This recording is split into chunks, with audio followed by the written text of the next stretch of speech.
morning, fellow tacklers. Karibuni sana. Welcome to this Diaspora Edition Tackle Show. A great time again to see my fellow panelists. It's been a wonderful week. We have wonderful things we need to talk about today, but kama kawaida, before tuanze, wacha tufanye maombi, alafu we start the show. Let us have a word of prayer. Thank you, Lord, for this great day and great morning for some of us, great evening for others. Some of us. May you guide our discussion today. May we discuss issues pertaining to our beloved country, and may we learn from each other. In Jesus' name I pray. Amen. All right, Mr. Naonekana Alfred ame drop kidogo, but I hope he will come back. As we were preparing to start the show, we were engaging in a discussion that I really want us to explore. One thing that I know for sure, Mr. is government policies and projects, so to speak, can fail or succeed with simple and clear communication. And I'll give an instance that brought me to this discussion today. The issue of the recent government announcement about school fees being paid through the e-citizen, and people disagreed and went to court. And now there is a, a stay order or something like that, suspending the whole process until the case is heard. And then thereafter, there was a statement issued from State House saying that, hey, this program was rolled out because they want to avoid or to eliminate the issue of schools charging additional fees that are not supposed to be charged. This way will prevent that. And to me, I ask myself, why is it this government, majority of its programs, people treat any announcement by the government with a lot of suspicion? And almost 3/4 of its programs ends up in court cases. What are they missing? Or is it the citizens who are bad? Is it the government that is not doing its job the right way? What is the missing link, in your opinion, Mr.? Thank you very much. I think it's important. This is a very important question because it forms the basis on which development is rolling in our country.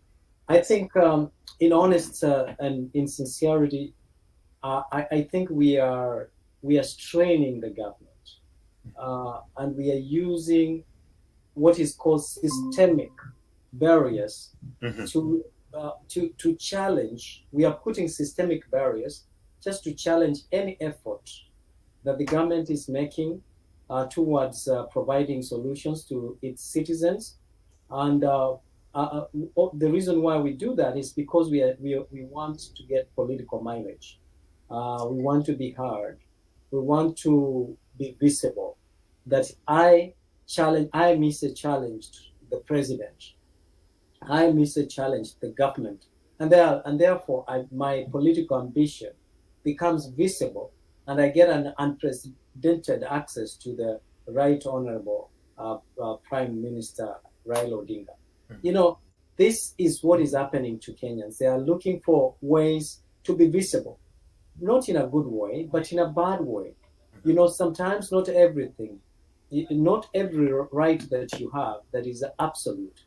And that's what we are saying. During the campaign, we painted one candidate as the only thief in the Republic of Kenya. Mm-hmm. Despite the fact that we know everyone, even the current president then, had issues that were looming. You know, we still sanitized him, and we gave him a clean bill, mm-hmm. and he retired, and we told him he's not tired, and mm-hmm. we wanted him to continue being there.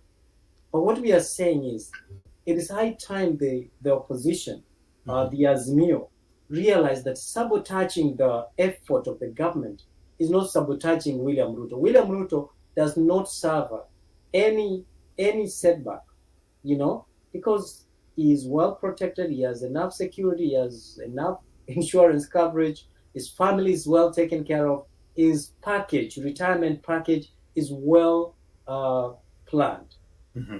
And he is well established business-wise. So when we sabotage the efforts the government that is making in fighting and combating corruption, it's like we are sabotaging our fellow Kenyans. Let me tell you, President William Ruto has been very vocal and clear that he wants to digitalize government services.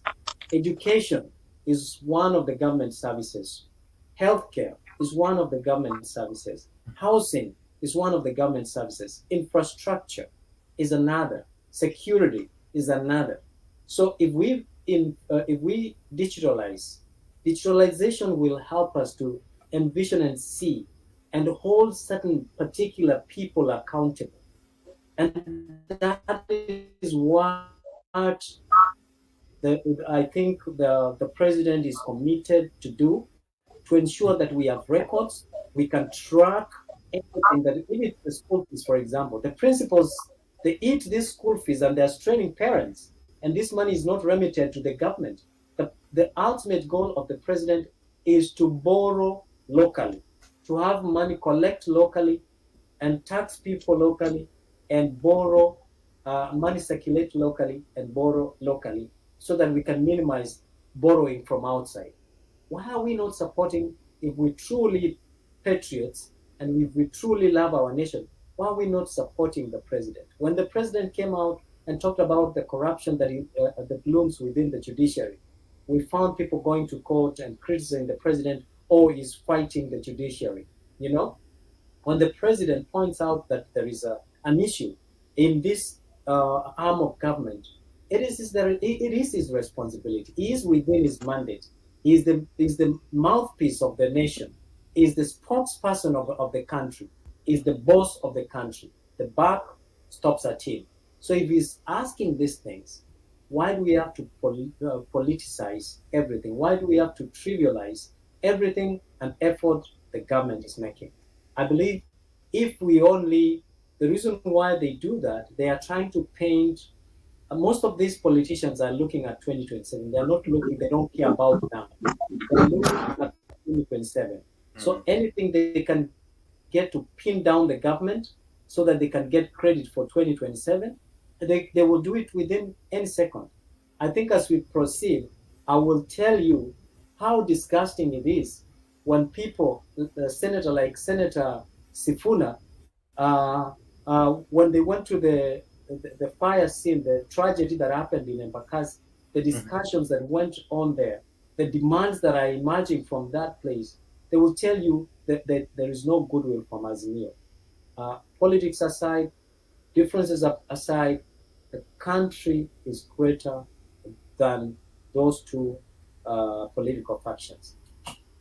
All right, Alfred. What? Let me hear your take. What do you think? My question is it, why are people treating all the proposal or the projects or the ideas that the government is coming up with a lot of suspicion, and most of them ends up in court, and to a larger extent, the court is actually agreeing and say, hey, there's an issue here we need to address. We have seen case in points like the issue of going to Haiti. The court said no, you didn't follow the right procedure, and so many other. And for example, also I just saw an article right now, or a screenshot of the newspaper saying that the Council of Governors is complaining about the new health scheme and saying is a sham. What are we missing? Is it the rolling out of the projects? To me, I believe something is missing that will make people connect and say, okay, we see the point and we support it. Alfred, let me hear your take.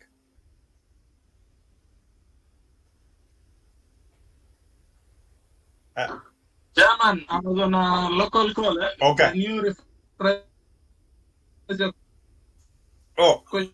okay. I was asking. One of the biggest something that disturbed me this week is the trend that I've seen over and over now, that any major pronouncement from the government or something that they want to implement is treated with a very high suspicion by the country at large. And more so, majority of these things are ending up in court, and the court says, hey, wait a minute, there is something wrong here. Either you didn't follow the right procedure or you disobeyed a certain aspect of the law, and this has to stop until this issue is addressed the correct way, or it is stopped. Uh-huh. And I was using the example of the school fees issue and the e-citizen. And people went to court, and there was a stay order that was issued and say, hey, this needs to stop until this is addressed. But at the same time, I saw a statement from the state house saying that the purpose of this process was to avoid or to eliminate the loopholes, so to speak, of principals or headmasters, whatever you want to call them, that were charging additional fees to the parents that were not supposed to be charged. And ostensibly, probably this money was ending up in somebody's pocket. And to me, I thought I can say, okay, I see the point, but would it have been better for you to announce this from the beginning and explain to people why you are moving this to e-citizen instead of just saying Kwanzia leo? Because to me, I equate it to more of like a roadside declaration than actually a rollout of a policy. I don't know. What is your take? Thank you very much, Chairman. Yeah. First of all, let me ask you,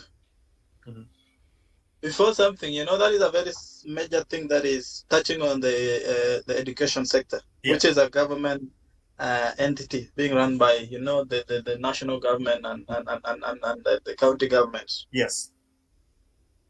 Was these school fees that are meant to be paid through e-citizen all school fees of all students in Kenya, or specifically for certain schools? Secondly, has someone tabled something in parliament in regards to that, so that the argument is that there is a big issue that needs to be addressed? Has there been laws that has been, brought in, or someone tabled an amendment in terms of, now that government sectors got to be paid through e-citizen? And the last bit is, who runs e-citizen? Is it the government or an individual? Okay. What happens to the profit that comes in from these e-citizens' money? How much does this person pay in terms of taxes? And do we know if maybe someone was trying to get a 10% from business in Analeta? Okay. Wakili hapo is a lawyer, and I believe there is no lawyer and there is no judge who is stupid to stop a government policy. So kuna mambo mingi sisi raia tujui huku ground. So let them, and I read the other day that at the moment the people who are very helpful at the moment are the judiciary. Hawa sasa ndio opposition wetu wana keep everything in check. And the goodness, Arama, is that the same Chief Justice who overruled the issue of Raila and the opposition wakileta ile nyoko zao, is the same Chief Justice saying kuna shida hapa. So mimi sioni makosa, sababu the same Chief Justice mwenye aliapisha president, the same Chief Justice anasema iko makosa. So ni marafiki, wanajuana na wanajua we have a good president who knows what he's doing, and the policies kama aishike. So Alfred, and to me, that is the question I'm having, and I love my policy guy. I call him officially. By the way, Keeper, I will tell you this. Confession in public. I always say, if I ever get a chance to be in a position to appoint somebody, I would definitely appoint you as a policy expert. No question.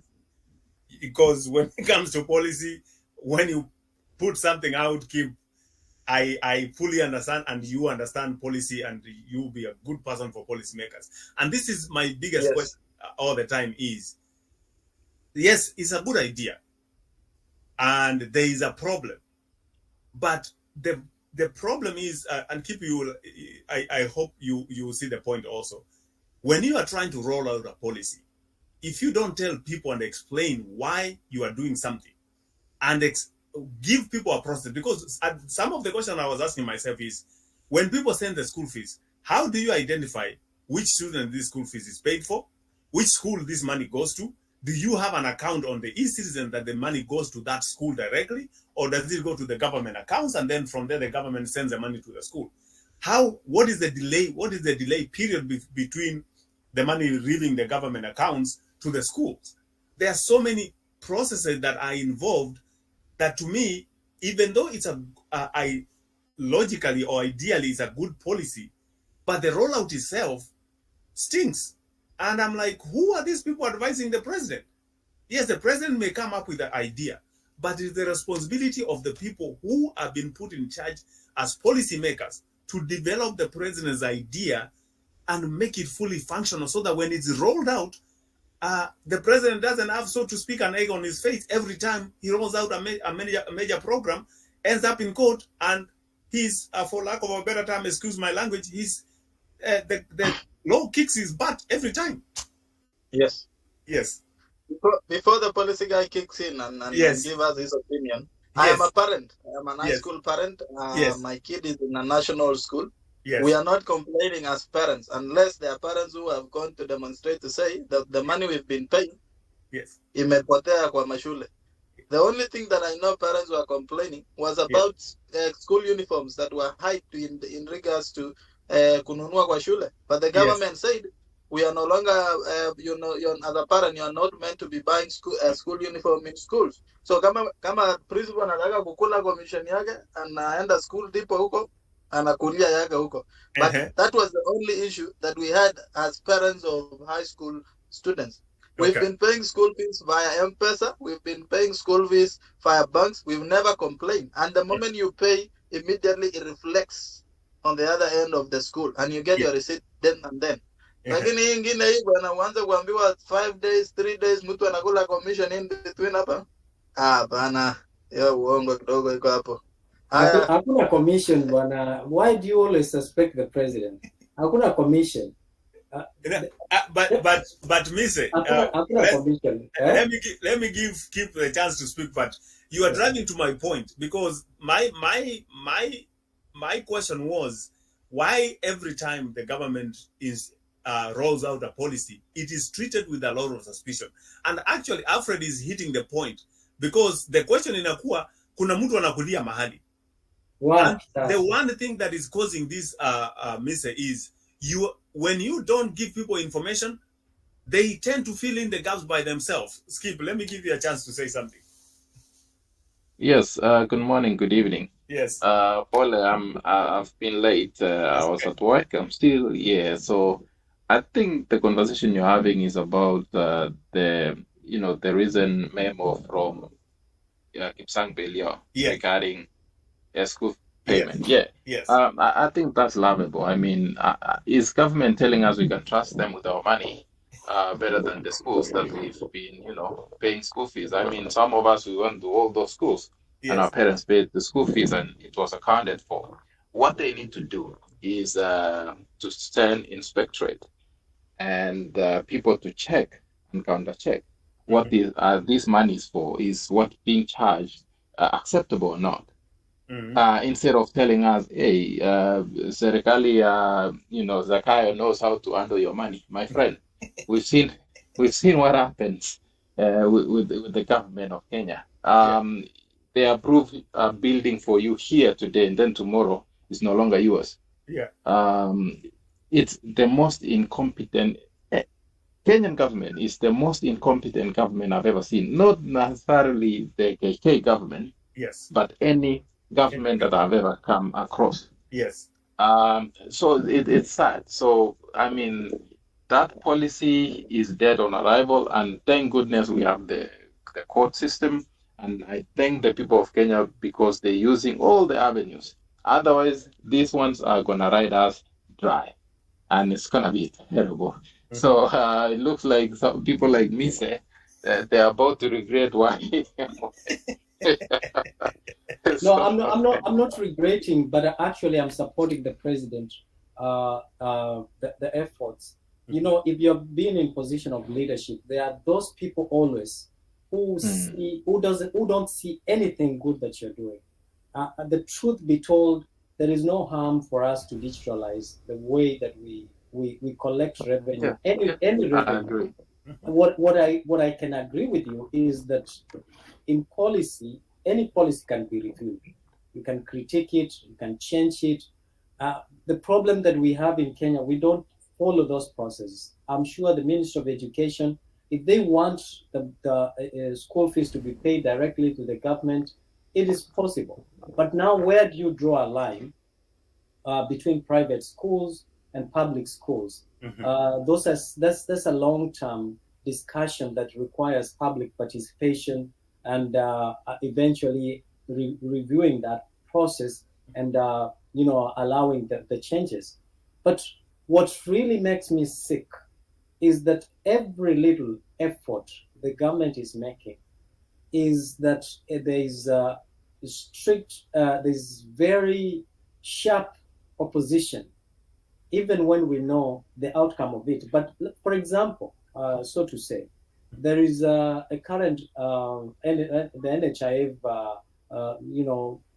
policy. They are trying to bring in some changes. Mm-hmm. I like what the proposal is, and I like that the CS is going around and engaging people and explaining to them. And this is what ARAMA that you say that we are lacking.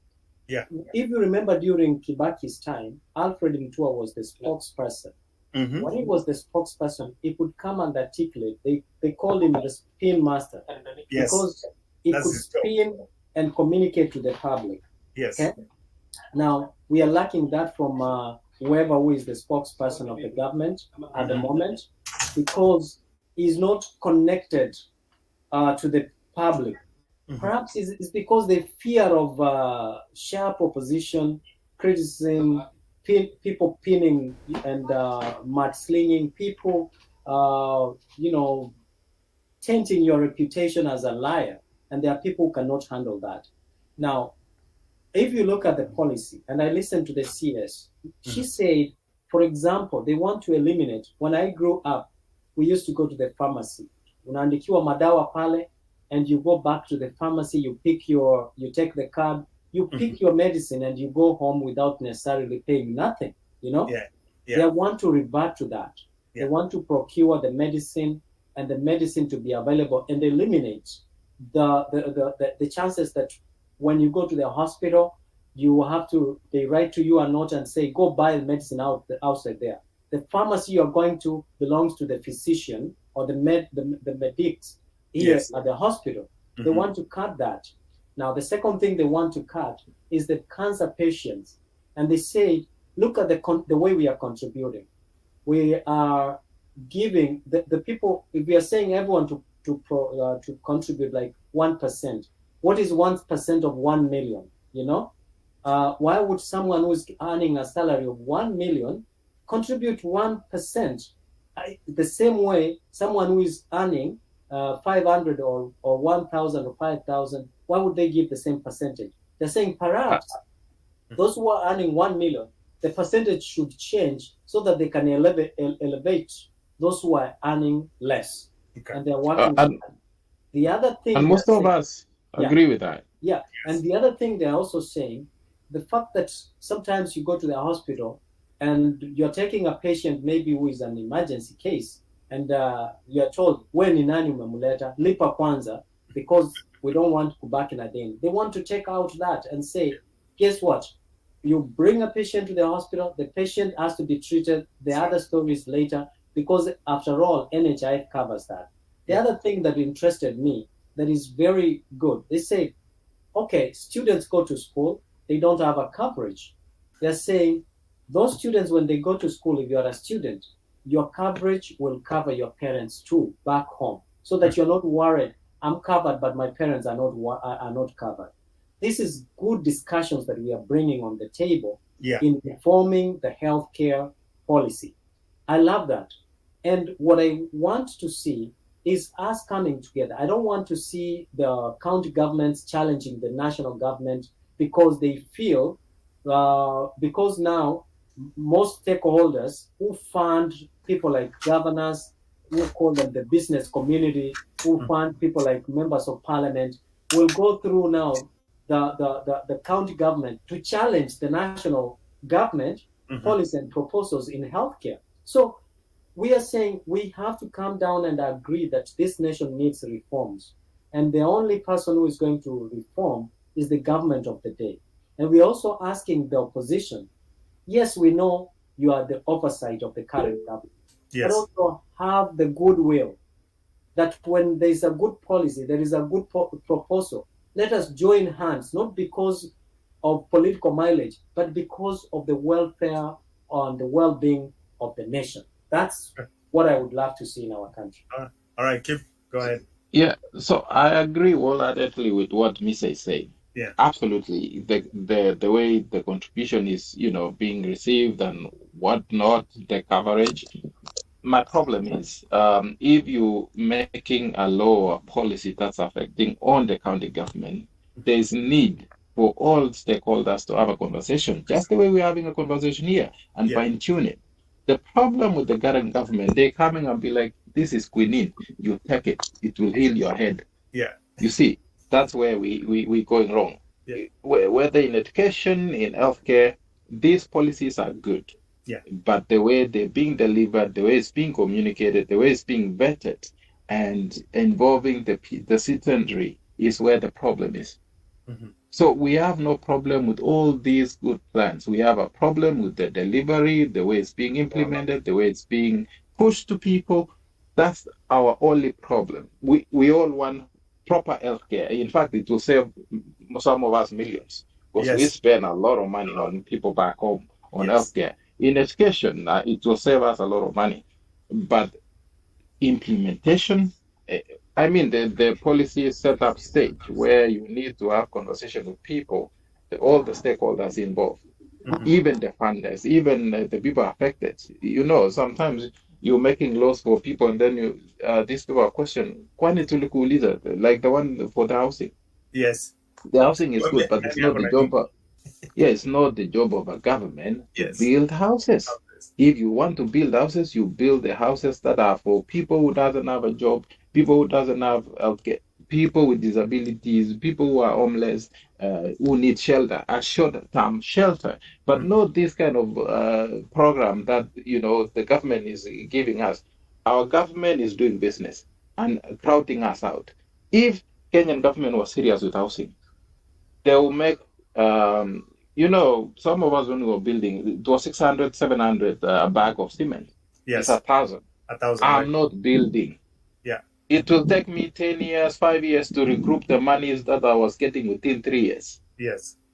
You see what I'm saying? Mm-hmm. And now Jaongeza, Mapati and all these things. Mm-hmm. So there's a problem with those policies where you think as a government you can do the business that some of us would actually be doing really well. In fact, the government was, if they were serious about housing issue, they would encourage a lot of us to go home and build houses, small houses, your students, small houses, your young families, affordable houses. Provide. We don't even want land. We want policies to be friendly to investors. Yes. And that's how you solve the issues with housing.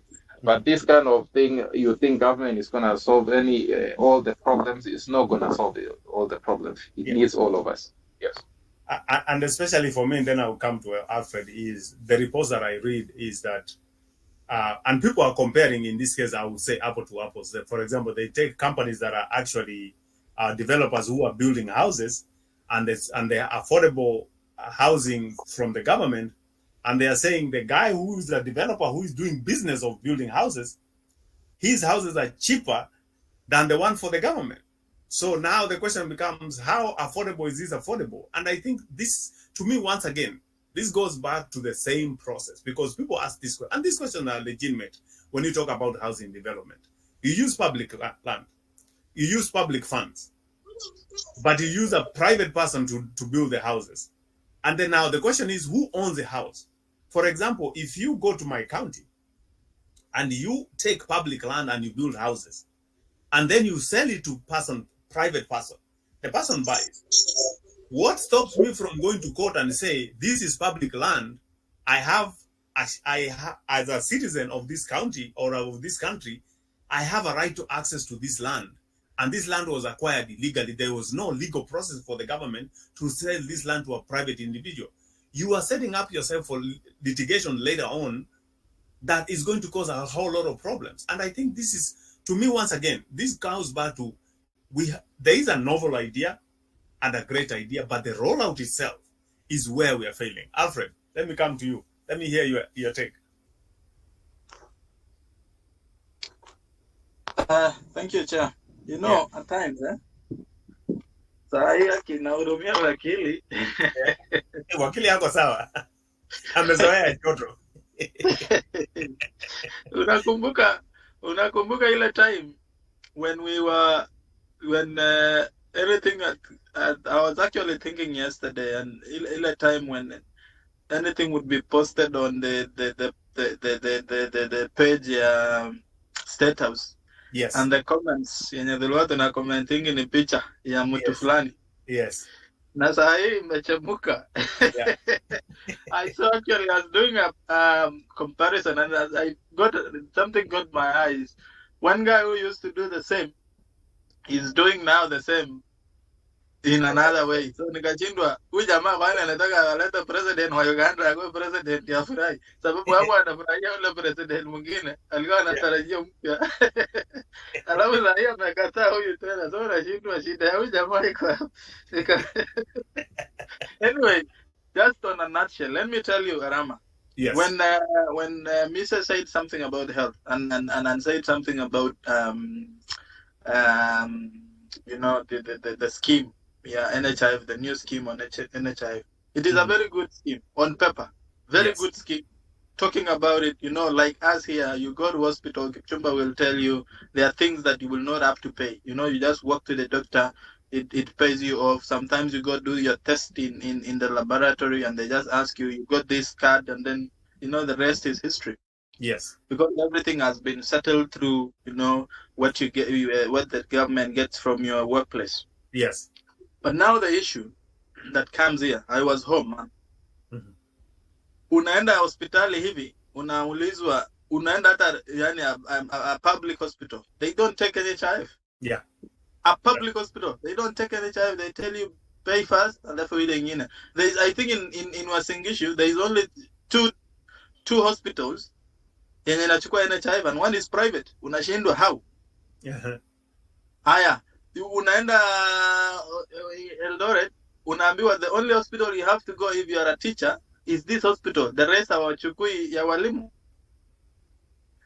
You are working with the county, they tell you ile cover your county, not this hospital will take it. It is only specific hospital. Yeah. One hospital takes NHIF ya county na ya walimu. But the rest doesn't. Wewe unajiuliza shida iko wapi? As much as we are trying to fix NHIF, it should be universal. It should be any hospital you go inachukua. Si ati specific hospital na hiyo hospital inachukua all covers peke yake na zingine hazichukui. Why?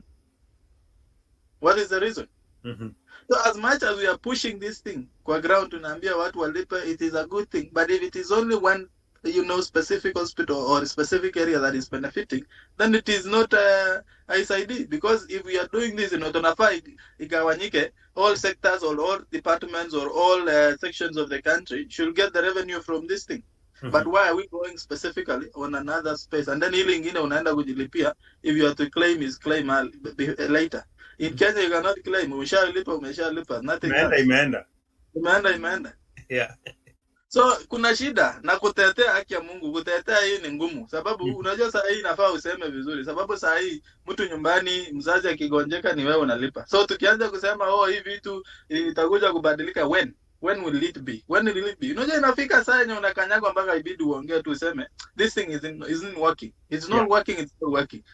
Something needs to be done. Because mimi nakwambia nimekuwa nyumbani. NHIF haifanyi kwa hospitali hata public. So where do we go? Tufanya nini? Hata tukilipa hiyo 1000 mise, tuende wapi? Iko basi. Lakini haichukuliwi kwa hospitali, unafanya nini? Utafanya nini? You see, that's what they are. That's one of the solution.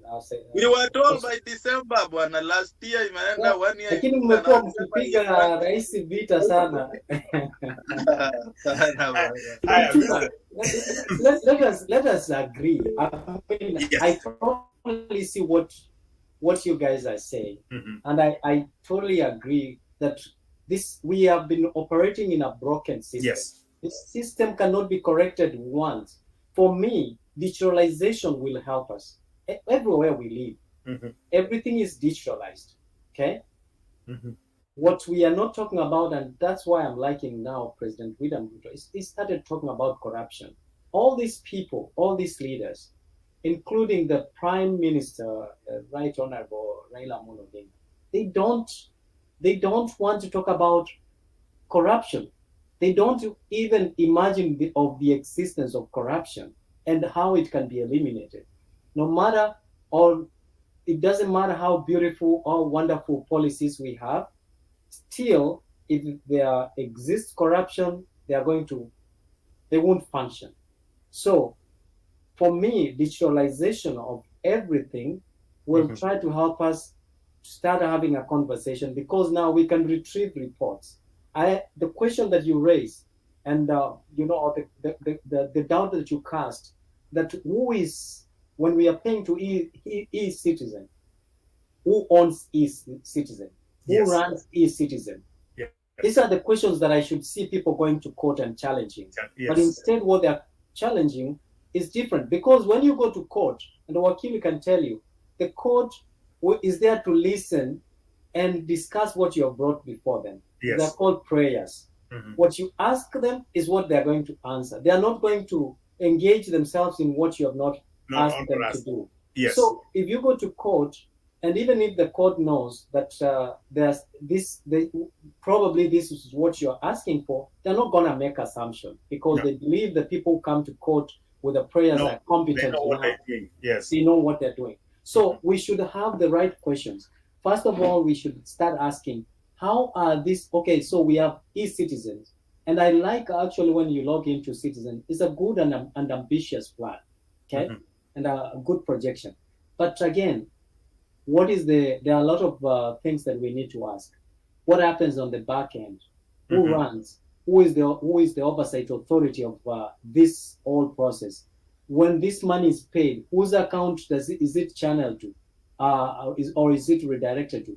Why is the right honorable who is surrounded with very intelligent and competent lawyers? Why are they not asking the right questions? Why are they just looking for something that can excite people? For example, when they went to the Embakasi, what they were talking about is faulting the government. You see, a whole senator like Sifuna is saying that is faulting Governor Sakaja, right? Governor Sakaja has a platform, but who has a greater platform for legislation? Governor Sakaja doesn't have a platform for legislation. The senator has. The member of parliament, Babu, has. Owino has. What have they used that platform they have to legislate or to bring bills? Why are bills brought? They're not brought in the county, governor's office. They are brought in the county assembly or the Senate and Parliament. What have they done? The demands the Prime Minister is saying now these people must be compensated 500,000, and then they are given government-sponsored houses. That is outrageous. What did the Prime Minister make the same demands when we saw them going Mandamano and some properties of some individuals were destroyed? Did we see them or him talking about compensation? This is selective application of advancing certain political mileage. That's what I detest. That's dishonesty, and that's what I want us to have a discussion that is sober, where we are saying, Kipchumba, you are a lawyer, and if you're a lawyer, you know the right avenues in every courtroom, and which is the right court that you should file this case. You can't go and file a criminal court in a certain court, maybe in a family court, where you're supposed to go to the right court. So this is the confusion that is there that we need to deal with. So go ahead, Kip. Unfortunately, when we file, cases in court, the president himself, none other, comes and say, "I have a sword," and threatens people like Okia Umdada. Yes. So, guys, don't act like you don't know these things. I know you know these things. So, a president that has left the Bible and left the Constitution and is now using the sword. That's a dangerous path to test. Now, like I said earlier, I think what the president is doing is chewing more than he can bite. And he's doing that because of competition. Yes, he calls himself a winner. He wants to win, and once he win, we all win. Yes. I agree with that. But how do you win? You don't win by competing with retired presidents. And, Kibaki, people are saying Kibaki did the roads. He opened up the roads and how, to build the roads. Uhuru completed the roads. You see, but with a lot of debt, that's for sure. Now, President Ruto needs to identify two things to do for Kenya at the moment, at least in this one first term first. If you're going to do Besam Pukoni, then it means you enable businesses to thrive. You cannot enable businesses to thrive when you're taxing us. That's number one. Number two, you cannot enable businesses to thrive if the government is crowding us out in building industry and tariffs everywhere. So he needs to actually have a seat with himself, not all these experts, because, Jugunan Dungu is the one who messed up our country anyway. I don't understand why he's there. Kamau Thuge is the same person who messed up our country. Yes. So, that's the logic I actually don't understand. And it seems like no one actually is questioning them. You are the very same guys you were seated here. Yeah. So the president needs to identify two things. If he wants to solve our education issues, be serious with education issue. If he wants to solve two things, education and healthcare, and we'll be grateful for that, he can do that. The rest, he can make environment that's conducive for us to invest. Some of us are very ready to invest. It's not a lot of money, but we'll invest. And when you invest, and everyone here, you build 100 houses, I build 100 houses. We've solved the issues of housing, especially where we're from. Yeah. And we know that, yes. So I think they just need to have a seat. Yeah. Yes. All right. So Mr. kind of mentioned something that I wanted us also to talk about is the disaster for Embakasi. And I want us to address it in two things. One, disaster management and preparedness. And two, what is the value of a life of a Kenyan? Mr. I wanted to say, even insulted that Raila and Sifuna were saying the people who are affected or the people who died should be paid 500,000. To me, that person is worth more than 10 million.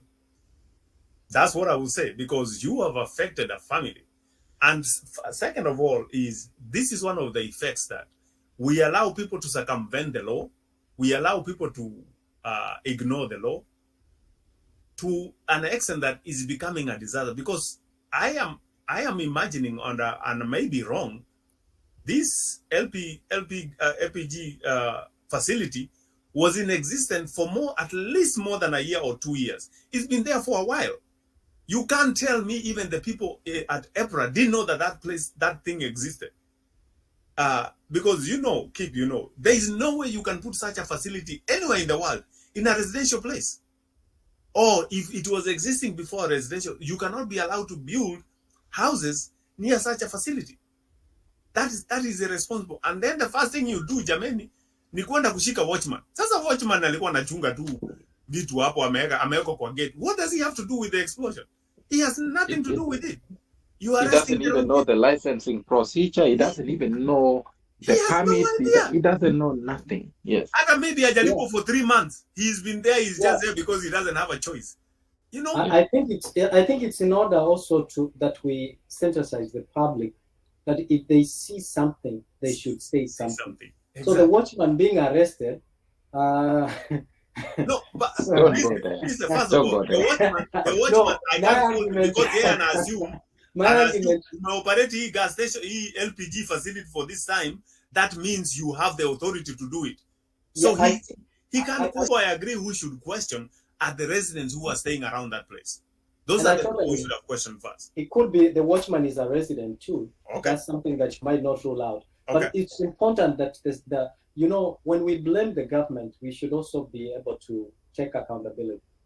That when we see something that is not right, we should report it. And this way, right now, we have a crisis. And I can tell you, I think the police is well connected. They have very good network, intelligence network. And I'm sure they know that exists. Because this police, I think one time, I think it was 2021 or 2022, kulikuwa na curfew, nilishikwa pale, I missed exit on the Langata bypass, that bypass. Yeah. And then I wanted to go back to the exit and then but unfortunately you come to Kasarani. Yeah. Not Kasarani, but Nyayo Stadium. Yeah. So Nyayo there's a Stadium. police station there in Nyayo Stadium. I was a visitor from I think midnight to around 5 in the morning. So I hope the accommodation was good. I was given, because then I had some dollars in my pocket. You know, they ended up taking the dollars plus, you know. But what I'm trying to say is that I listened to the communication while I was there. I was privileged to sit somewhere. I can tell you the cameras, all the cameras that I installed in Nairobi, they work. Yes. And I can tell you the police have very good communication system that no matter where they are, you know, the same way we used to hear the communication, the police communication, and we laugh at it. Man, those guys communicate, those guys in the radio room work, and they are very effective. Every corner, they connect. So what am I trying to say? They know. Every day when they are dispatched, they go foot patrol. They go every night. So they know the existence of that. There is no doubt about it. So the fact that Sifuna is a senator of Nairobi, okay, somehow he also has his own intelligence. You know, the fact that Babu Owino is a member of parliament of the from that area. He knows. They know the existence of these businesses. This is not just a business. This is a huge and money-making facility. Yes. Yeah. So he knows the existence. When Babu Owino was campaigning, most likely he had agents from that area. Yeah. And perhaps he was funded by the same guy that today we are arresting. And I can tell you, and this is where I'm beginning to dislike this profession of lawyers, you know, because as much as you are going to defend someone, the guy denied. He said he does not operate that business. Oh. Okay? When he was arraigned to court, he denied. He said he doesn't operate. Are you telling me the residents and the workers of that area don't know who the owner is? He could be right. It's very difficult to get that. Now, what will happen? He's a frontman. If it's not registered, if it's not registered, if it's not licensed, I mean, how are you gonna say it's Chumbas? Yes. Who pays your salary? At the end of the day, it's a trickle down or up. Yes. You will get the owner. You will know the owner. If then you can't find the owner, the one who pays you salary is the owner. Yes. Now, let me tell you the hypocrisy that I saw in that. Now, the hypocrisy that I saw from the DCI, they know that it has been operating, and they now are arresting this person. Now, do you know what will happen? They will handle the evidence that will be collected, and you will know it will not meet the threshold because there's rules and procedures of evidence and admissibility and all that, right? So they know very well that they will, and that's sharp practice at the end of the day, that they will manhandle the evidence. At the end of the day, they will get to court, then they will say it doesn't meet the threshold of the evidence that will be allowed as evidence that will be used against this guy. And on technicality, this guy will get away with it, right? So what are we saying? The DCI, they are also either they're not training, either because of corruption. This derails the process and justice of people who have lost their lives and those who are injured. And that's why I'm telling you, when I listened to Senator Sifuna, who was saying that what Governor Sakaja only knows na watu wa Kanjo na serikali ni kushika wamama wa Chang'aa. You know, Chang'aa, kama Chang'aa ni illegal, it doesn't become legal at any point just because a certain government is enforcing it. Yes. Okay? Kama it's one way ya kuvunja sheria, it remains kuvunja sheria. So kama kuweka hii facility ni illegal, it still remains illegal. Nothing, you cannot legalize it by just pinning down the government. And that's the selective selective application that I detest. Yes. From a person who has a platform like you and me have this platform here to educate people of what we know and what we can see. So if we come here and also keep whining without necessarily giving the right information, then we are abating the problem. That's why I'm saying Senator Sifuna, Bapo Wino, they are not actually there. They don't have sincere interest to help these people. They are only scoring political mileage for 2027. I think where we're failing from, and I keep blaming the police, and I hate that because I mean some of our parents were in police force, and it's sad. Yeah. They are not well trained. One thing, you can be slapped here, na police anaona, and he will not arrest anyone. Yeah. Have you ever realized that? Yes. A politician will beat the hell out of you, Yep. and no one will touch them. Yep. Because to police, they are above the law. Me say you've driven along Langata Road as you go to your stadium. There is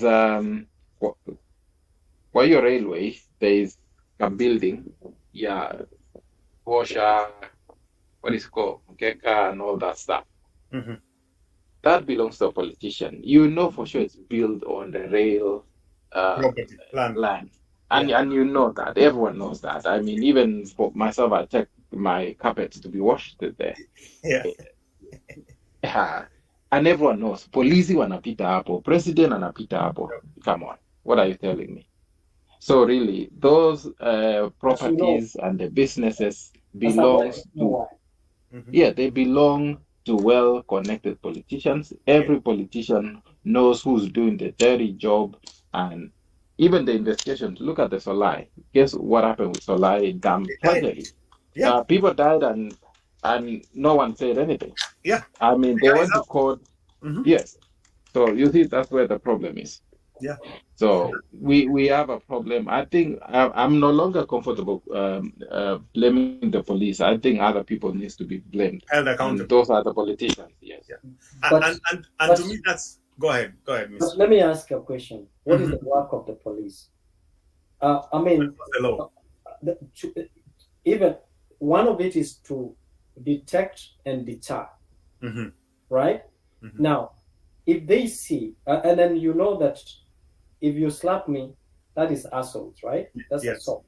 And I want Wakili to listen to this carefully. Yeah. If you slap me, that's assault. If you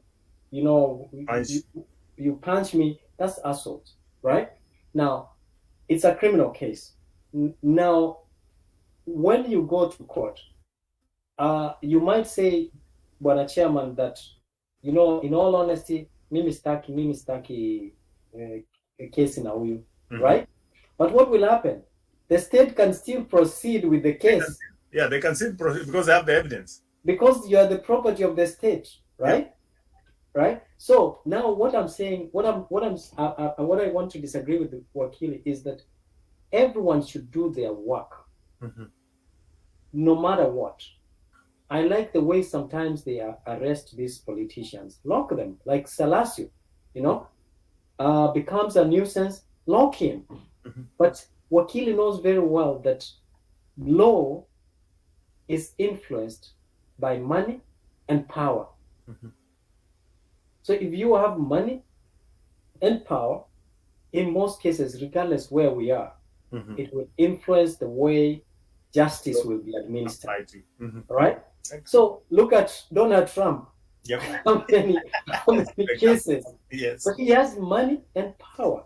Even courts, and that's where technicalities come.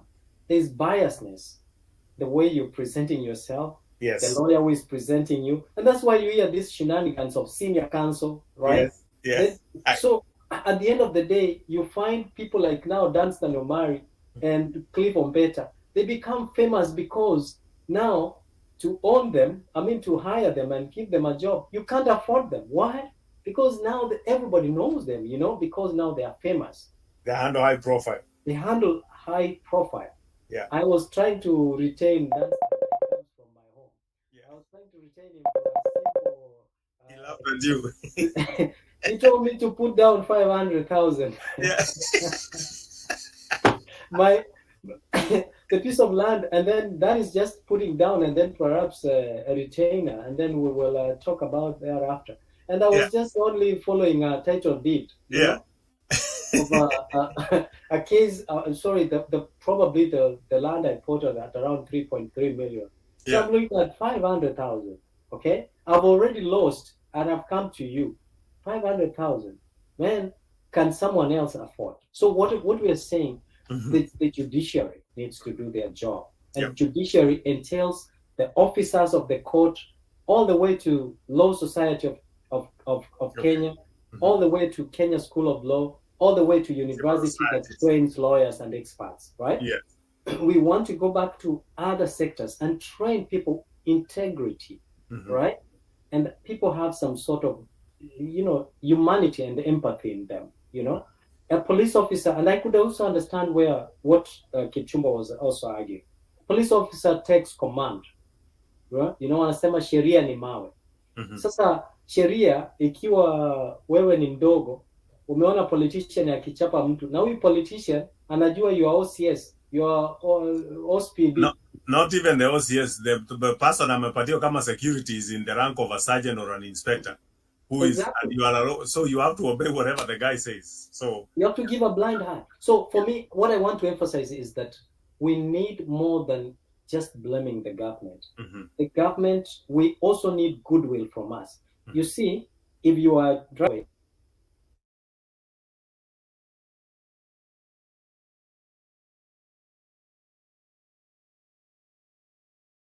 and this driver will be stopped at the earliest. What are we doing as citizens? We have, what does the Constitution say? The power is vested in the people. What have we done with the power? What have we done with that power that is vested in us before we blame others? Have we recalled our senators? Have we recalled our members of parliament? Have we recalled our members of county assembly? Right?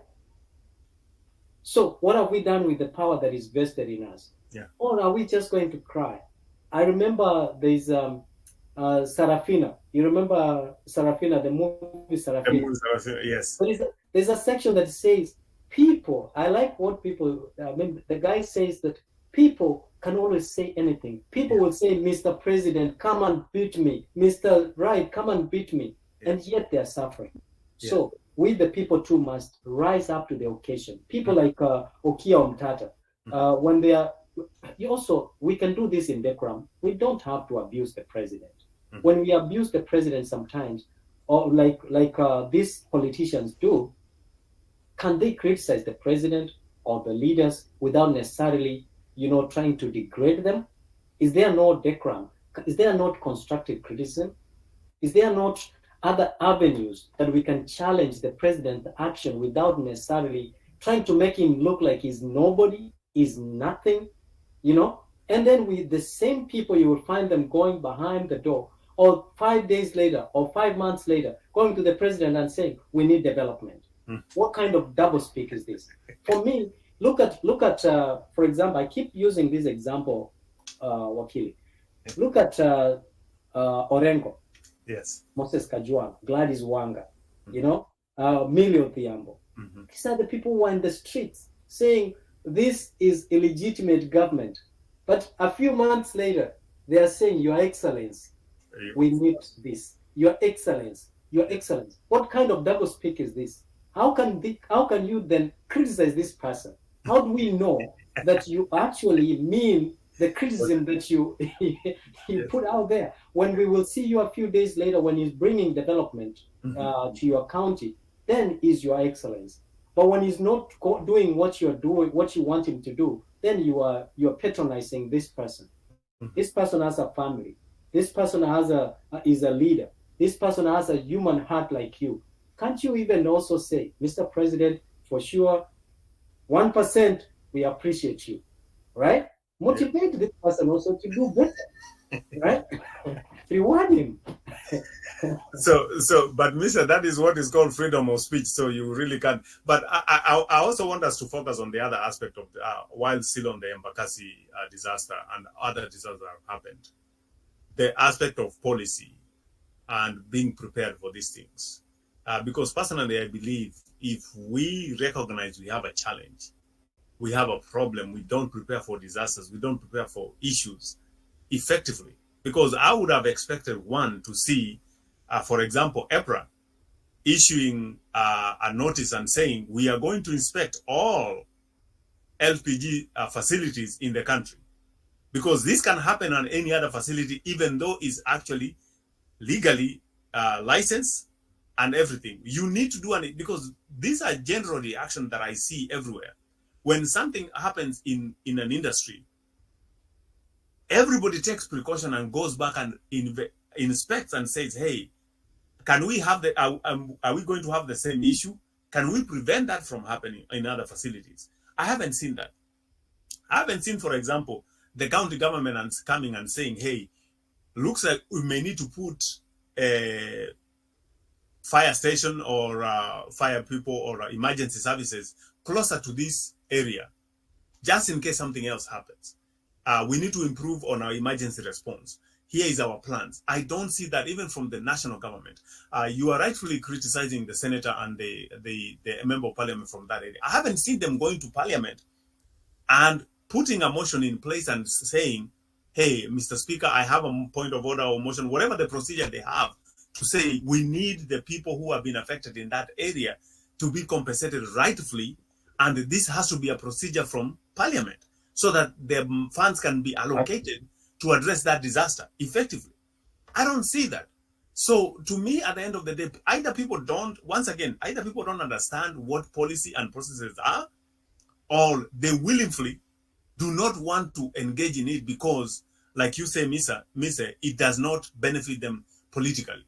And that is the saddest part for me, that we really don't appreciate and value our people's lives to an extent that, for example, when I hear reports, for example, personally, and I will say that publicly, I have a relative who was affected with that disaster in Embakasi.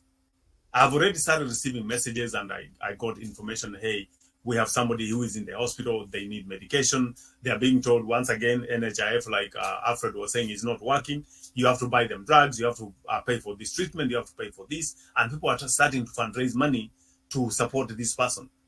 While we know when this disaster happens anywhere else, it is fully paid and fully taken care of by the government. So these are the things, to me personally, Keep. I don't know. How do we get people to actually talk this thing in the right way? I think, if I'm not wrong, this is the second time we're talking about disaster management in Kenya. And I remember addressing this issue even with schools. Yes. If you go to your schools at the moment, or even churches, how many churches have fire extinguisher? Zero. And yet there are thousands of people inside the church. Mm-hmm. How many churches have that fire exit guidance? None. Hospitals? None. So we have a problem with disaster management. Mm-hmm. And I had a conversation with Alfred Keter, the then MP Nandil. I actually gave him legislation, a draft on these issues on how to manage disaster management in Kenya. And that one went under the carpet. So nobody responded, nobody even cared or thought it was something that was worth having a conversation about. So we actually don't value human life. We don't value any of those things. And we take it lightly. I mean, those people are going to be forgotten tomorrow. So it's quite unfortunate. Yeah. You know what, Kipchumba? Alfred Keter could not bring that to Parliament for a very simple reason. Okay? If you probably come from the same area, you're a threat. So if this idea turns out to be a good idea, and then you show up and say, hey, I'm the one who came up with this, you're a threat. And I can tell you, I mean, I even gave him business side of it, really. There's a business side of it. So it wasn't something for me. There's a business side of this disaster management issue. Yes. But you see, it's the fear of unknown. Mm-hmm. I'll tell you something. You know, what you did, I've done it as well, Banarama. Yeah.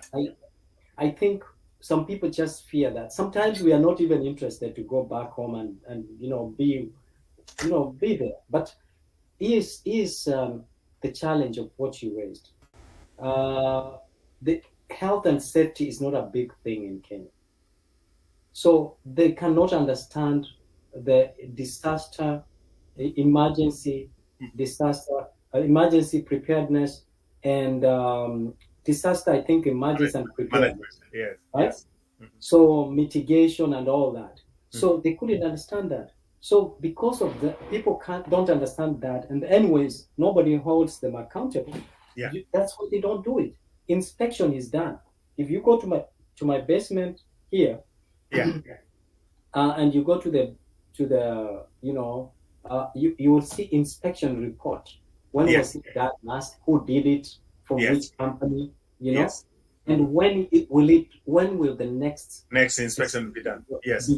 Okay. And there's a manual in it that says, if you don't see anyone coming for inspection, call this number. Oh, this number. Yep. Right? So the challenge that we have in Kenya, also, we might not blame the government as well. Yes. We have cartels, right? Who have the government. I think the government from since inception had a very clear vision that this is a playground for every estate, and there is always that planning, that always there is recreational facility and all that. But the same politicians, they go back and grab the land. Okay, they grab the areas, they grab the access roads. Okay, so at the time when you're coming to power, hawa ndio kusema. So if you challenge them, and you have seen what happened Mkuru kwa Njenga. Okay? The government tries to demolish certain houses, wanalia sisi wanyonge tumenyanyaswa. Then the government backs up, because these are the very same people who are supposed to vote. Unaona, the member of parliament runs there, the senator, the opposition, wanaenda huko could defend the cartels who grab the land and build for the people there. And that's why, for me, this affordable housing is a good thing. Even though you say the government shouldn't interfere with with housing, it's one of its responsibility. Housing is.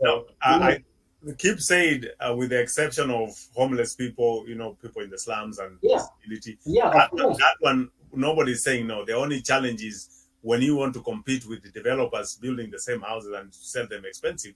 That's where the problem comes in. I don't think they're gonna sell them expensive. Oh, they're already selling them. What are you talking about? Because okay, so here's what I'm trying to say. Yeah. There's another question actually I wanted to address when it comes to ownership, right? Yes. You asked how do we know that you're going to own. So the way I'm looking at it first is, if you look at, for example, I'll give you an example where I lived in Kibera. Okay? When Kenya Bus existed, yes, there used to be a terminal at the end, number 32, right? Yeah. I think it's 32C or something like that. And then in every estate, there used to be a space where you can even park, a space where you can play. There's a court, right? Yes, yes. Now, when you're going to the showground, on this side and on the lower side, there was free land for the government. Today, when you go there, the place has been grabbed. People have built even the bus stop, the stage that was there. Now, if you take these people out, and probably the people who are built ni chiefs, okay, watu wa nyumba kumi, watu wa councillors and all that. Yes. I remember I lived there in one of the councillors, nyumba ya councillor. Na akaniambia, he really liked me, and I lived in one of the rooms. Yeah. And akaniambia, kijana wangu nataka nikusaidie. Yeah. Kaniambia, unaona hapa? Yeah. Nipatie 25,000. Yeah. Ndakupe title. Jenga hapa. Yeah. And he told me you can do like 8 rooms. Yes. Yeah? And I was like, you are tempted. I was skeptical about it because nilikuwa naona ni land ya ni land ya serikali, unaona? Yeah, yeah, But then I didn't do it. But today when you go there, watu wamejenga magorofa. yeah. So what I'm trying to say is that there are also cartels that work against the government. So if you try to remove them, they are so much, connected to the extent that you can't remove them. So for me, the best way we can do, and I've seen that that's what Canada is doing now. Yeah. For example, Canada is trying to encourage developers to go outside the GTA. They call Great Toronto area that has about 5 cities or so. Yeah. So what they're doing, when you come as newcomers, they send you out. They actually put you in a bus and drive you to the outside and get you an hotel there. And now developers are encouraged to build houses. Build over there. Yeah. Okay. Mm-hmm. Now, what I can also encourage the government to do is to identify government land, go develop, build houses, okay, and then come back to the slums and get those people out. Get those people out, take them there, and come back and develop this place. And now they can sell. If they want to sell, if they want to do whatever they want to do, then they would have addressed the issue of housing. Mm-hmm. So, and that's the challenge. Wakila was saying, we have a lot of cartels. And these cartels, ndio walipatia William Ruto pesa, ndio walipatia Kibaki, ndio walipatia Raila. Kuna wale wako mrengo wa sijui ni mlengo ama ni mlengo wa Raila, kuna wale wako mlengo wa Kibaki, mlengo wa Uhuru, mlengo wa Ruto. Wote wanapatiana pesa. Waliweka bets on both sides. Waliweka bet. So it's the same issue we have like Monsanto. Yes. You know that. Monsanto, food security. Yes. They have connection all the way to the White House. So huwezi ukawaambia kitu. Yeah. At the end of the day, they will carry the day. So I think, for me, what I'm saying, let us give the government the benefit of the doubt. But as the people, what kama Babu Win has done a wonderful job. Ukienda Embakasi, you can see he has done a very good job.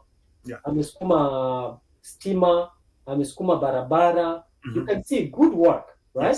Yes. And the new developing places, there is already marked roads. Roads, yes, absolutely. So it is upon and the titling the pilot titling project that Raila brought in place. Uhuru actually brought in place. It's actually working very well because now the title's coming with rules, well stipulated, what you can do, what you cannot do. All right, the roads are well marked. If we continue preserving these roads, access roads, and the provisions that have been actually given to you at the back of your title deed, I think we can be a great country. Yeah, absolutely.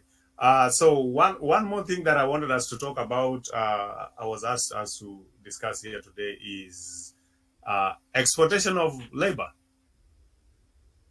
The government has been very aggressive, so to speak, looking for jobs outside the country. Are we at a danger of exporting everybody else and leaving the country empty without professionals, or what? Is that a good thing? Again, yeah, it's good and bad. Again, we did talk about this, and I actually wrote about there is effects of this migration issue. Yes, there's net flow to Kenya, and there's outflow. Now, if you compare what we're sending home and what Kenya is losing by sending us out, it's absolutely nothing. So what Kenya needs to do is make sure that we create jobs at home. We create industries, we manufacture, and then some of us will go home. We do not enjoy living here. No. It's not that we live in Kenya, we are happy about it. No. Ni poverty litukimbiza. That for sure. I can guarantee you that. If we were wealthy and all that, we'll be home, enjoying our lives. Home is the best. Now, there are a lot of effects on these things. Breakages of the families, the marriages, the linkages, the happiness index. I mean, I guarantee all of us are not as happy as if we were in Kenya. We would be so happy there. and the quality of life we will be enjoying more with the kind of money we're making here. Yeah. So exporting people, we need to do it strategically. Can we send people to NASA? Can we send people who are going to come back and do the things that we need in Kenya? Yes. But all that we're doing is brain drain. We're sending away a lot of nurses, and I don't blame nurses for even a second.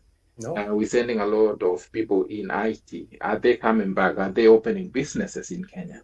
So it could be good and bad, but we need to be strategic in doing this thing. We need to educate people, hey, even as you go, Kipchumba, come and open a policy think tank in Kenya. And we will enable you to do that. And then you borrow those ideas and bring them home. Nurses, a lot of nurses have actually contributed. They've gone home and tried to open clinics and even volunteer sometimes. But guess what? They ask bribes for them to volunteer. Yeah. A lot of nurses have taken hospital staff, not blankets, the beds and all that. Yes. So there is good thing about migration, but it has to be.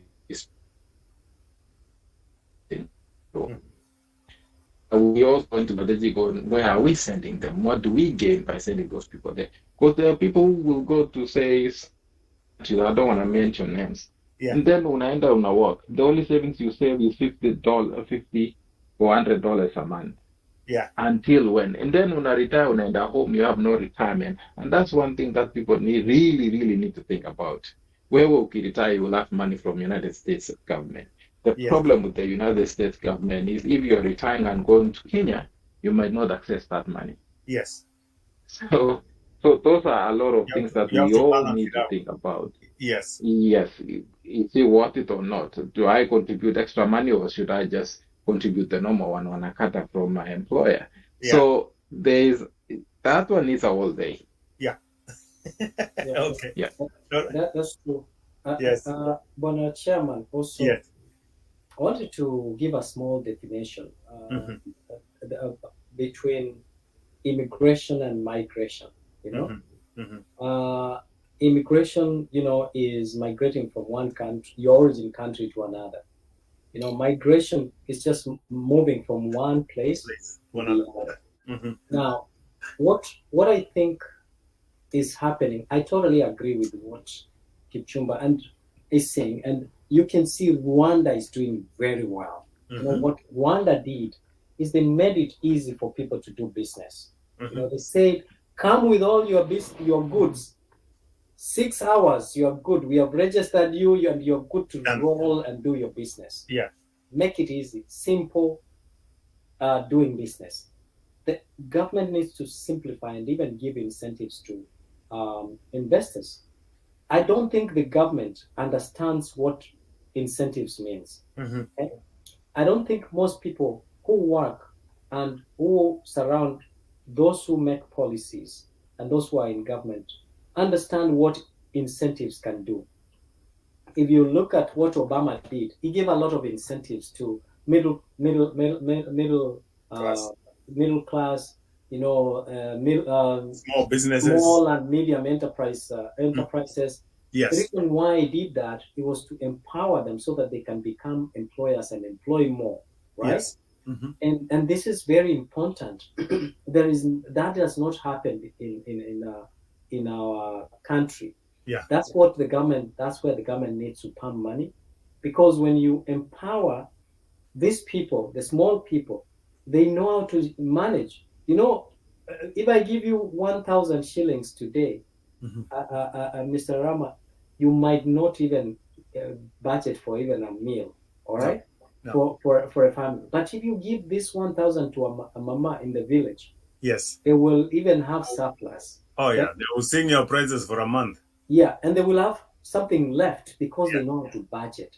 So what I think we have is the fear of unknown.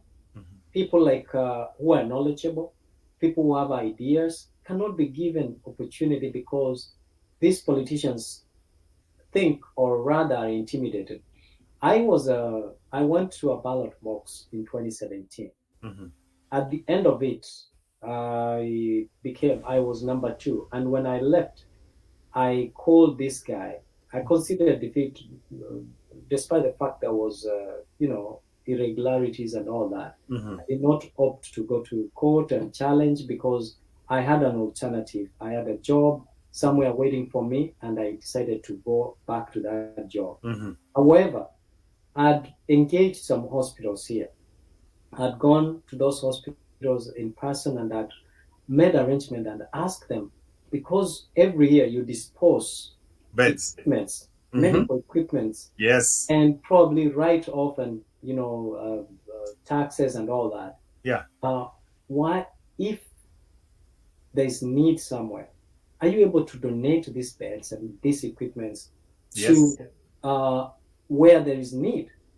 And And they these say yes. people, they said, while it comes from credible sources, we are willing to do that. Mhm. But and as an individual, you might not get that. Mhm. But if you go through a government Agency. authority, Mhm. it's credible. There's Yeah. no question about that. Yeah. And when I left, I talked to that guy and I said, look, there is this option here. I know you won. I'm not interested again. We are going to support you. And the one way I can support you is by also giving you access to what I wanted to bring in place. Because it wasn't about me, it was about the people that I wanted to serve. Yeah. So the guy said, we will talk. That I was called it. the guy once, twice, thrice, End of it. and then I asked myself, what is my problem? I'm not even the one who is in power. I am in a country where I'm getting all that access. What is my problem? Why am I troubling this guy? Because this guy felt like if I brought this, or if we worked hand in hand to bring this, because that was part of my campaign, probably People will remember. I will have political mileage in the next election period. So this is what happens with our Yeah. leaders. And I was also told that there's a lot of bureaucracy, even to clear this equipment. Oh yeah, you have to pay taxes on it. You have to pay taxes, Mhm. and it makes it very difficult Yeah. for people to even donate to our Donate, campaign. yeah. So Because it that's why costs you we are, more. yeah, it's going to cost you. That's why we are saying, Yeah. if you are bringing medical equipments and they are going to a public hospital, what's Yeah. wrong with that? Rural hospital or somewhere. Also, It shouldn't let be it taxed go. at all. Yeah, let it go, because it's not going to help you, because you don't even live there. So there was one more thing I wanted to address in terms of ownership Yes. of the houses. You're saying it's a government land. Mhm. So I was looking at the type of title deeds that we have, right? So we have about 3 types of those title deeds. There's the absolute, certificate, lease, and the sectional title deed. So Yeah. I think this can fall under sectional deed. And even one wants to go to court, by any chance, people like civil servants whose money has been deducted to contribute towards building those houses, Mhm. I think it's going to be in order, because they can always be heard by the court because they are proof that they contributed to that money. So in terms of ownership, we can use the sectional title deeds where just people own, a section of the house, like an apartment, like we have condos here and stuff like Yes. that. And Yeah. then you only own that space, but the rest of the space is shared. Mhm. I think the problem with this government is lack of communication, Mhm. right? Proper communication, lack of engagement. And engaging the people does not necessarily mean, that you will receive rejection. I feel like this government is afraid of rejection. Mhm. I feel that there's so much toxicity from the other party, that the government feels that they rather do it for people washtukie tu imefanyika na waone uzuri wake kuliko engaging the people and following the law, in making sure that there's adequate public participation. Mhm. This is what is happening, and this is a setback to this government. And I wish you would have listened to Nakuminja. The way she explained the policy, it was beautiful, right? Now we have other, like someone who is in charge of affordable housing, doesn't even understand Anything. You know, it doesn't even That's a understand anything. Yeah. So we want to look at and these people also, kuna shida ya ukubwa sana inasumbua watu wanatoka Kenya ama wenye wako Kenya. Ukiwa mkubwa saa zingine si lazima ufanye kila kitu, na kama ujui sio vibaya engage someone who knows. I always point back to Bitang and Demo. Bitang and Demo was just a mere PS. I think it was a PS, yes. Right? Yes. But he worked with Bogisio. Was it Bogisio? Yeah, Bogisio. Yes. He worked with Samuel Bogisio. Yeah. And Bogisio was the minister, right? But Demo was out there. He was out there. And today we enjoy the benefits of someone who understood what needed to be done. Yeah. And if I was a minister or a CS somewhere, all right, even using my own money, because I have my own allowances. Yes. I can reach out and say, Kipchumba, look, Kuja, let's sit, okay? I can get you a job here because they have that. Yes. And we can't pay you much, but we know you are patriotic. Yeah. We would give you the leeway of you going back to Australia and coming back, but we are looking for a solution. Give us this solution, okay? And you sign what is called non-disclosure agreement. Okay? Yes. And then you also sign whatever documentation that is done, government secrecy and all that. Whatever during that time, you can't claim ownership of it as soon as you go by virtue of being an employee, right? Yeah. So the intellectual property belongs to them. So at the end of the day, at the end of the day, you gain.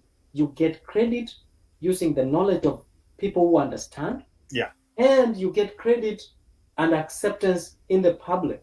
Yeah. Why are they not doing that? Lakini mtu anaona mimi ni mkubwa bwana, hakuna kitu unaniambia najua na ajui.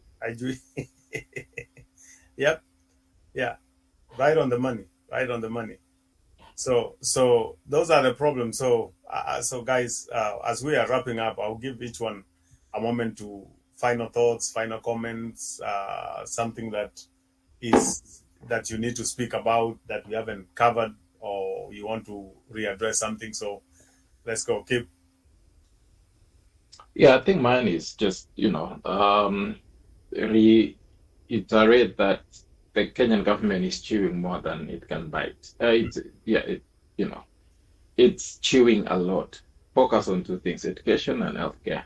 And when you come back next time for election, you'll be like, I promised healthcare, I promised education, it's sorted. I'm going to sort pesa mfukoni this time around. You can actually solve the issues with agriculture as you solve the other ones. Yeah. Just you have to put people who are serious and ready to work. I remember having a conversation with Dennis Itumbi, a long conversation about issues with decongesting Nairobi. I am really passionate about emergency preparedness and that area. Yeah. And one of them is, smart cities. How do we decongest Nairobi? It's simple. You do rail that you goes 30 minutes in each side. Yes. I gave him connection with Daktari wa PhD in Kenya, and solve issues Wellington in New Zealand. Yes. That guy is sought after. Australia is working for Australian government. He's the one programming all the stops, railroads, rails. Very effective Kenyan who worked in Kenya. I connected with him. He said, "Yeah, we'll take it on board." And that's when actually they were doing election campaigns. Yeah. Ukaongea naye kidogo after election. Hata simu hawapigi. Yeah. That guy doesn't need to be paid. He earns a lot of money here, more than even the president of Kenya. Yeah. So please, sometimes it's not about the money. It's about service. It's about what we have here and will benefit our people. If we had conversation about healthcare issues and how to solve them, what to cover and all that, we have a lot of people. A lot of Kenyan doctors here, a lot of Kenyan nurses here, a lot of experts, people who are worked in the industry here. Have a conversation. Hii kazi ya kusema Kenya Diaspora Investment na kutuita kwa mkutano Nairobi contribute more a conversation on its own. Yeah. Yeah. All right. Thank you. Right, Mise. Yeah, I think for me there is an issue that I didn't address, the issue of exporting people. I think it's a good thing. We need to contest the country where the population is growing. We don't have adequate land and business. It's a way of business because we know automatically when people go out, they become ambitious in terms of investment, and they will be sending, and we will have diaspora remittance, increase, and the government makes, gets a backup. Yeah. Besides just they are them generating revenue and so on. And that's how it will generate revenue because we will send money to our loved ones anyways. Now, I think we increased the number of universities, colleges, and simplified education. I believe education had value when we had few universities, when we had few colleges. A matter of fact, polytechnic colleges, there was quality and value of education. And people look forward to join the labor force after those areas. Those days when people came from university as teaching practice, and when it was so valuable, and we could look up to them and say, when I grow up, when I finish high school, I want to be like this guy. Now, today we have lost that value. We have lost value even in the areas that we saw that were serious. Look at the police. In the name of we want to make it look youthful and modern police. That's why you find even youths who are they are supposed to work, but they are on TikTok. They're police officers in uniform. Yep. We are paying them our taxes. They are supposed to chase criminals out there. They are making more money. They're making more money. Yeah. Right? So we have really lost our culture as a country. Every country has a culture. Yes. And I believe that we need to go back to that. We need to go back to being serious and investing into the quality of education, not the quantity, but the quality. Now, and by so doing, we will have more experts. Remember, Cuba is a very good example. I like using Cuba because there was a time Cuba invested a lot of money in training doctors and nurses, despite the fact that they could teach you. You are going for free school. You're provided everything. Everything. Yep. But after education, you can't leave the country. You can't go work elsewhere. How many doctors do we have? How many doctors graduate from University of Nairobi every year? And why do we have shortage of doctors in Kenya? Why do we train people and give them loans to go to education, to school, of which we think that they will finish and go back to the labor force, get a job, and they start paying the loan so that there will be sustainability or sustainable in funding that help. Yeah. And then we are struggling because we give people loans, they finish, they went somewhere else, they don't care even, they become citizens there, they don't even pay that loan. Who cares? Where utampata wapi? No. So that's why we are saying we need to relocate and review and see the value of our country. Now, there are many ways we can create these jobs. Instead of, I was happy that Oracle is putting a data center in Kenya, right? Is investing a lot of money to put a data center in Kenya. So if that, by so doing, jobs are coming. Why are we not seeing the president of the Republic of Kenya looking for the guys HP look for, other stakeholders in the business. Look for these big guys and say, hey, we can have call centers in Kenya. People speak really good English. Why are we not known as a call center destination like India? India. Right? And yet we have very good internet. Yeah. While there's something they say that they're going to build in every county. The government should invest. You see the money they're putting into affordable housing, okay? The government can invest in building this call center in every county. Yeah. Okay. So when people come, investors who are interested to have call centers, It's right there. can say, go to Nyamira. We have sent one to Nyamira. We have sent another to Kisii. We have sent another to Makueni. We have sent another to Kisumu. We have sent another. Then these people, once they get paid their salaries, you can take taxes from them. And you have generated money, right? And the employer will also create some taxes. Yeah. So this is revenue generation. Now manufacturing industry, go to manufacturing industry like Kichumba was saying.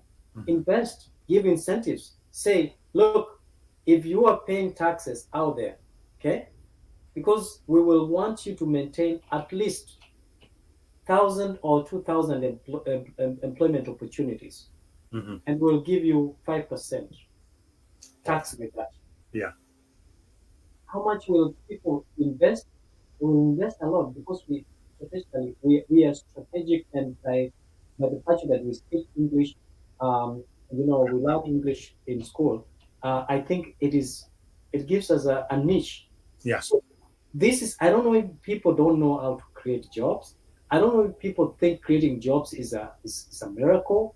I don't know what is happening. I like what Moses Kuria was doing, despite the fact that people don't. Yeah. Moses Kuria brought a lot of diplomats in Nairobi, and they were pending. So we need people like those, Bonachama, so that we can have this conversation. And lastly, Chairman, we are very privileged to have Jared Bitok, to be very close to the president. Yes. We have come here and he created this platform.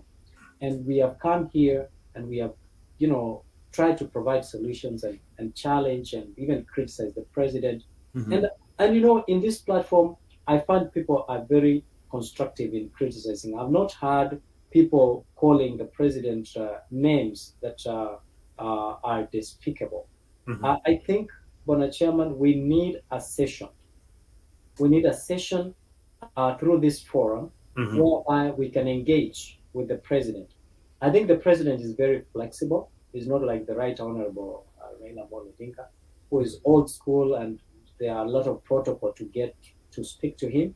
I think I used to see the president jumping into Zoom meetings when he was campaigning.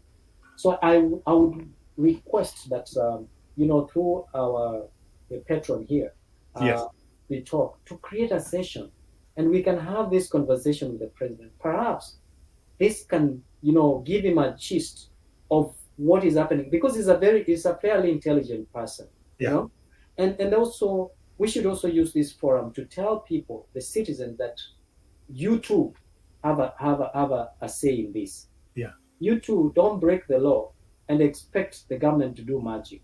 There was something that the president was talking about, going in the future, people traveling without necessarily carrying a passport or being identified without any piece of plastic ID, and he talked about iris, and he talked about biometric. Yeah. But I saw people labeling this digital identification. People label this, hii ni alama ya mnyama. It's an implant. This is wrong information to the people. It creates woga yenye is not supposed to be there. Yes. Before you come, for example, to Canada, they have to take your biometric. Yes. Right? Yeah. IRIS is a system that has been there since many years. A long time, yeah. A long time. Now, the fact that Kenya has not used it before, the fact that Kenya has not embraced biometric, it doesn't mean when we are starting or beginning to use it, it's evil or it's demonic, right? And the opposition, the Kenya Kwanza, which is supposed to educate people and tell them, you know what, this is good for our country, because we have had issues of identity as a challenge, right? So when we are trying to do that, we will fault the system and we fault everything. What is it that now unataka kuniambia tangu rais aingia hakuna kitu mzuri amewaifanya?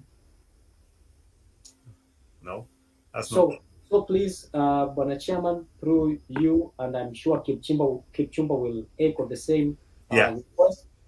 Let us create a forum. Yeah. Let us use Get a this. chance to talk. Let's talk to them, and we would like to have the diaspora, the minister for whatever diaspora. The PS for diaspora, yeah. PS for That one diaspora. I've requested several times now. Yes. Some people promise they know, get in touch, but I haven't back. So, but Yeah. we'll do the follow-ups, yeah. Yeah, please. Yeah. So thank you guys so much. For me personally, one of the things that I just wanted to address, and this is hopefully it will reach to the president's desk one way or the other, is the issue of deploying police officers to Haiti. I am very apprehensive about that process because I have personal knowledge about the country. I have a lot of friends where I stay here who are Haitian citizens, and the information they provide you is really scary. And if we are going to do this, I want our Kenyan citizens to be valued. For example, if the US sends its troops to another country, if that person dies, the family is compensated a lot of money. The family is well compensated for the death of their family member who was deployed on active duty or something like that.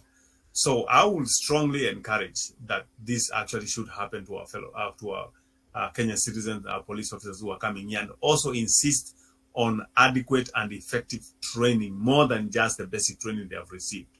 They need to receive advanced training to a level of probably military capacity because they are not going to a country that is easy. It is rough, it is tough, and more so, the people who live in that country also do not recognize the current government. And that is the biggest challenge they are going to face. I do know that the ones who went to Congo, I have seen some positive come out of it because the military who went there, they conducted themselves professionally.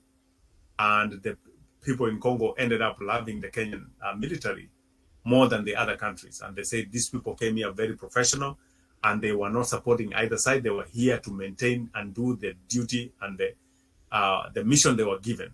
They never got engaged on either side of the political divide. And I think that's what we can do, Mr. President. Please protect our people, protect our brothers and sisters, protect our sons and daughters, protect our fathers and mothers, who you are going to deploy to the country of Haiti if you are following the legal process the right way. Looks like it's going to happen, but let's be mindful of the people who are sending there and be honest with the people, just let them know what is going on. And finally, we would love to have an opportunity for you to come to this show. This is an official extension now on behalf of Gerald. I hope you can extend this invitation to the president. Please, we would love to have him to come to our show so that we can have a candid conversation and engage with him and have a one-on-one interaction. And we can express our views and tell him where can we improve our country. Where do we see we can involve the diaspora to make our country better and in what areas, and give ideas and suggestions and hear actually what he has in mind that we can make our country better, because we only have one Kenya. I always say that we only have one Kenya, and that's all we have, and that's it. Yeah. All right. So, and one more last thing. I think you just mentioned that is good. Let me tell you, Kenya is well trained. Did you know that Kenya right now they have a SWAT team? Okay. That is training police from both from the National Police Service. They are training them tactical. The tactical. Yes. They are well trained. To be very honest, they are not just regular police who are just gone to the basic training. Yes. They are well trained. I have friends who joined SWAT team in Kenya, and they are being trained by the Britain, the Americans who are there, who have invested money in the government.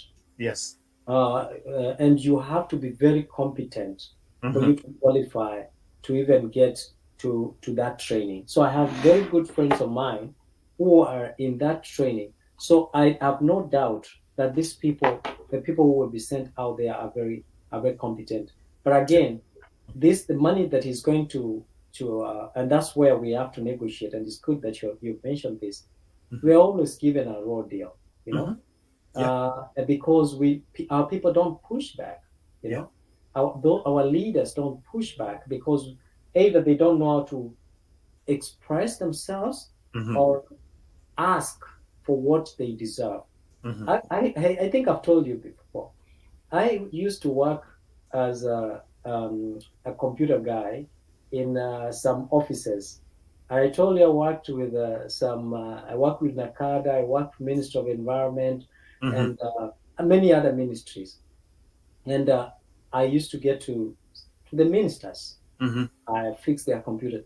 But not even one day I asked them to give me a job because anyways I was jobless. You know, I would have, I had the opportunity to ask to get a government job because if it's qualifications, I had the qualifications, but I didn't ask because I was afraid to ask because these are my seniors. If I may ask, they might even stop me from going there. So I believe that there are people who are in position of negotiating on behalf of these people, and that's why you see countries like America, they choose people who are good and known for negotiating with negotiation skills when it comes to something that pertains to the country or something that they need. This is what we need to identify: people like those who understand, who are well versed, and who have the courage and charisma to ask for the benefits, so that we are not sending our brothers and sisters to Haiti. I was watching the documentary about it's called Prison of Hell, Prison of Hell in Haiti. There's a documentary, and I was so scared because, man, I'm sure our police have never been exposed to that kind of gangs and violence that exists there. So you're right. We need to have people to relook into this. People get trained. Compensation plan, clear compensation plan is there before they leave the country. Contracts are signed, and everything is sealed before they leave the country. That negotiation is needed, Bonarama, for us to have a better and meaningful, engagement with this in this. Absolutely. Thing. All right. Well, guys, this has been very, very, very informative, a very engaging discussion today. I'm glad we had this chance to talk today. I really, really appreciate my friend at the studio. Thank you so much for your patience. Thank you for always reminding us to have our show. We really appreciate you, and we pray for you and encourage you. Continue in what you're doing. This will come through and be successful in your endeavors. Thank you, Gerald, for continuing to provide this platform for us to engage here. Thank you, my fellow panelists, for being here, and my our dear Kenyans, wherever you are, whether you're going to replay these clips later, for those who are able to view online, wherever you're viewing us from, we really appreciate you and thank you. And for those who missed in our discussion today, we hope to see you again next time. For now, the Diaspora Taco Show ends now. We'll see you next week. Bye-bye, and have a good day. Good night to others, and be blessed. Thank you. All right. Good night.